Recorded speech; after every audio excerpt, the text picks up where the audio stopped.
सदाशिव जय शिव शंभु। श्रावण महात्म्य कथा श्रृंखला अध्याय 11। तिथि महात्म्य। श्री सनत कुमार ने भगवान श्री सदाशिव से कहा, प्रभु, मैं आपसे सब वारों के व्रत को सुन चुका हूँ। हे देव, आपके वाणी रूप अमृत का पान करने पर भी तृप्ति नहीं हो रही। मुझे इस श्रावण मास के तुल्य दूसरा कोई महीना प्रतीत नहीं होता। हे देवादिदेव, अतः अब तिथि महात्म्य को कहिए। भगवान की जी सदाशिव बोले, हे सनत कुमार, सब महीनों में कार्तिक का महीना उत्तम है। माघ मास उससे भी उत्तम है। उससे उत्तम भगवान श्री हरि का प्रिय मार्गशीर्ष महीना है।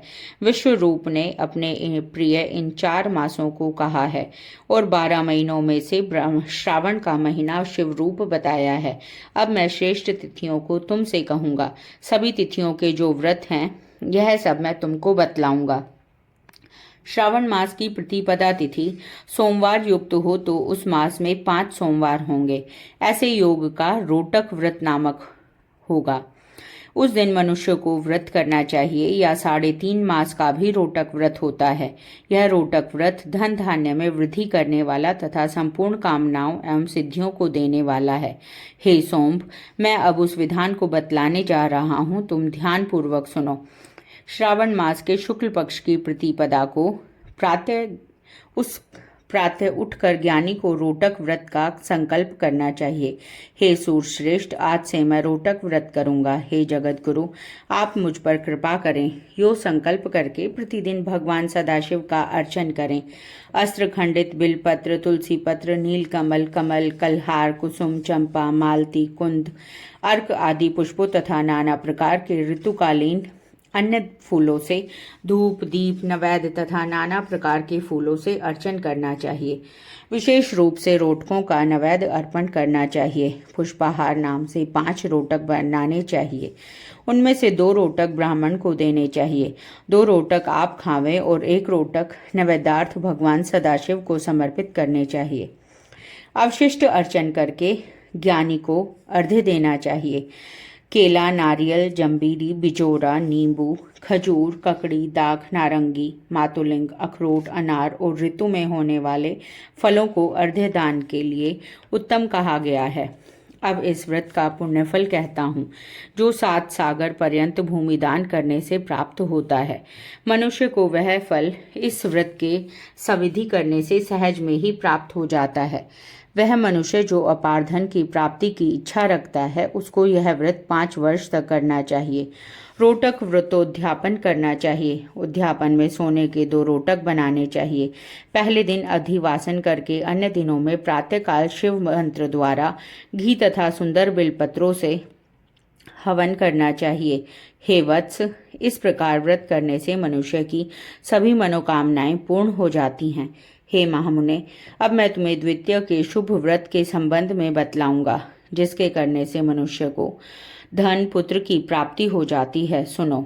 आदंबर नामक व्रत सब पापों को नष्ट करने वाला है। ज्ञानी को चाहिए कि श्रावण मास के आने पर शुभ तिथि द्वितीया में प्रातःकाल संकल्प करके विधिवत व्रत को करे। जो स्त्री पुरुष इस व्रत को करेंगे वह सब संपत्तियों के अधिकारी होंगे। इसमें गूलर, उदुम्बर वृक्ष का अर्चन करना चाहिए। गूलर ना मिलने पर व्रती को चाहिए कि दीवार पर गूलर के पेड़ का चित्र अंकित करे और मंत्रों से उसका अर्चन करे। हे उदुम्बर, आपको नमस्कार है। हे हेम पुष्पक, आपको नमस्कार है।